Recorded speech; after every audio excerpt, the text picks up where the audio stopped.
Friends, welcome to Kiruthika's cooking. இன்றைக்கி நம்ம சேனலில் பார்க்க போகிற வீடியோ ரெஸ்டாரண்ட் ஹோட்டல்லாம் கிடைக்கக்கூடிய ஒரு சிம்பிளான வெஜிடபிள் குருமா ரெசிபி தாங்க பார்க்க போகிறோம். இந்த வெஜிடபிள் குருமாவை நீங்களும் உங்கள் வீட்டில் குயிக்காகவும் ஈஸியாகவும் செஞ்சு முடிக்கலாம். இந்த வெஜ் குருமா பரோட்டா, சப்பாத்தி, தோசை, இட்லின்னு எல்லா வெரைட்டி ஆஃப் டிஷ்ஷஸ்க்கும் சூப்பரான ஒரு காம்பினேஷனாக இருக்கும்.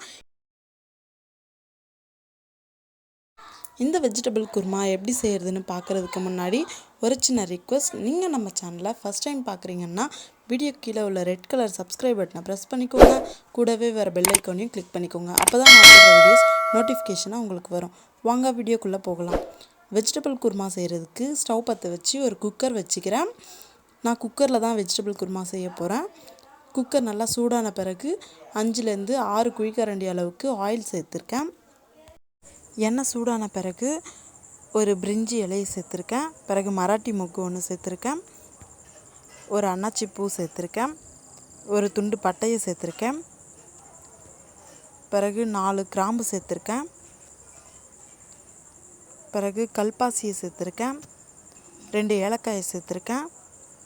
இந்த கரம் மசாலா ஸ்பைசஸில் உங்களுக்கு எது அவைலபிளாக இருக்கோ அதை நீங்கள் சேர்த்துக்கலாம். இதெல்லாம் சேர்த்த பிறகு கொஞ்சமாக வதக்கி விட்டுக்கலாம்.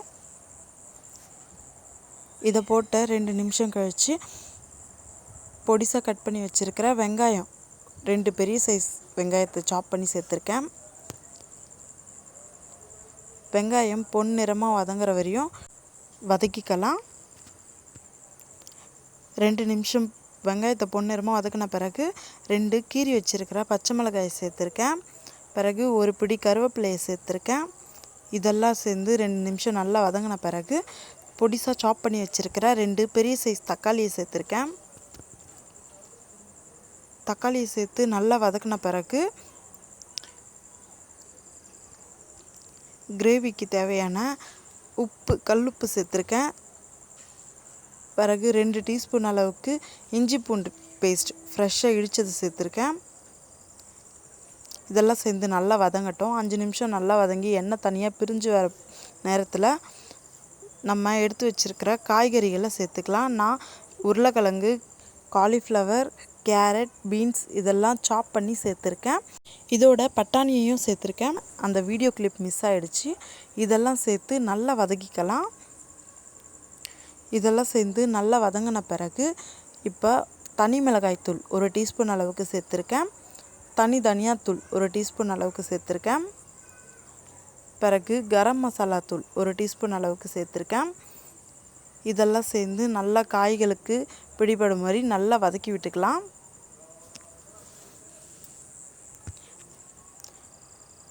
ரெண்டு நிமிஷம் நல்லா வதக்கிட்டு மிளகாய்த்தூள் வாசம் போனதுக்கப்புறமா வெஜ் குருமாக்கு தேவையான அளவுக்கு தண்ணியை சேர்த்துக்கிறேன்.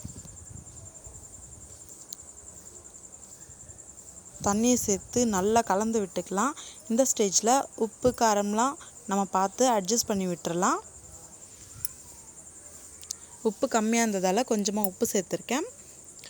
பிறகு மூடியை போட்டு 2லேருந்து 3 விசில் விட்டுறலாம். இப்போ வெஜ் குருமாக்கு தேவையான மசாலா, தேங்காய் மசாலாவை செய்கிறதுக்கு ஸ்டவ் பற்ற வச்சு பேன் வச்சுருக்கேன். துருவிய தேங்காய் 1 கப் அளவுக்கு சேர்த்துருக்கேன். பிறகு 10 நம்பர் முந்திரி பருப்பு சேர்த்துருக்கேன். தேங்காவும் முந்திரி பருப்பையும் சேர்த்து ட்ரை ரோஸ்ட் பண்ணிக்கலாம். 2 நிமிஷம் மீடியம் ஃப்ளேமில் வச்சு ட்ரை ரோஸ்ட் பண்ணால் போதும். தேங்காய் நல்லா ரோஸ்ட் ஆகிடும்.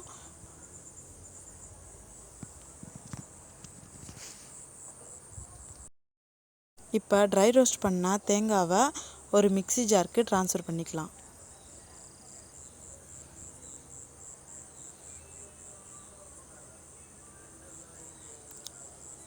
மொத்த தேங்காவையும் சேர்த்த பிறகு மூடியை போட்டு அரைச்சி எடுத்து வந்துடலாம். இப்போ பார்த்தோம்னா தேங்காய் பேஸ்ட் ரெடி ஆகிடுச்சு.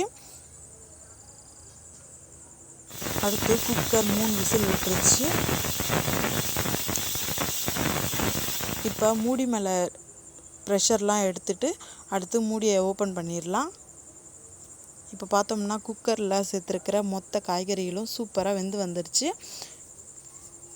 இதை ஒரு வாட்டி நல்லா கலந்து விட்டுக்கிட்டு நம்ம ஏற்கனவே அரைச்சி எடுத்து வச்சிருந்த தேங்காய் விழுதை இதோட சேர்த்துடலாம்.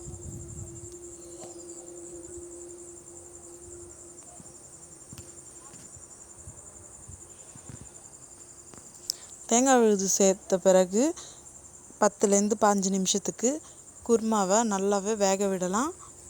இந்த மாதிரியான குருமா செய்கிறது ரொம்பவே ஈஸியான ஒரு ப்ராசஸ். நான் இதில் சொல்லியிருக்கிற அளவுகளோடு செஞ்சிங்கன்னா கண்டிப்பாக ரெஸ்டாரண்ட் ஸ்டைலில் உங்களுக்கும் வெஜ் குருமா சூப்பராக செய்யலாம். இப்போ பார்த்தோம்னா 15 நிமிஷம் கழித்து நம்ம வெஜ் குருமாவை பார்த்துட்ருக்கோம்.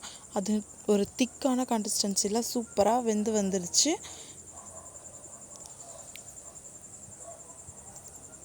இந்த மாதிரியான ஒரு வெஜ் குருமா சப்பாத்திக்கு, பூரிக்கு, பரோட்டா எல்லாத்துக்குமே சூப்பரான ஒரு காம்பினேஷனாக இருக்கும்.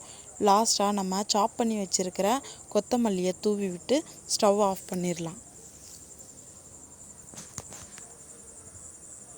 அவ்வளோதாங்க, நம்மளுடைய restaurant style veg kurma simple and ஈஸியாக சூப்பராக ரெடி ஆகிடுச்சு.